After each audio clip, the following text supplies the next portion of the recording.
India में आजकल कौन सी ट्रेनें चल रही हैं? अगर आपका मतलब है कि भारत में आजकल कौन-कौन सी ट्रेनें चल रही हैं, तो भारत में हज़ारों ट्रेनें रोज़ चलती हैं। इनमें कुछ प्रमुख ट्रेनें हैं।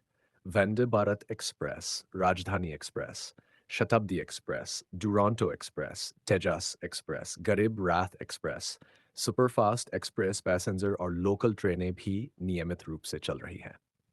हाल के दिनों में भारतीय रेल ने नई सेवाएं शुरू की हैं और कई ट्रेनों की गति भी बढ़ाई है। साथ ही कुछ रूटों पर विशेष ट्रेनें भी चलाई जा रही हैं।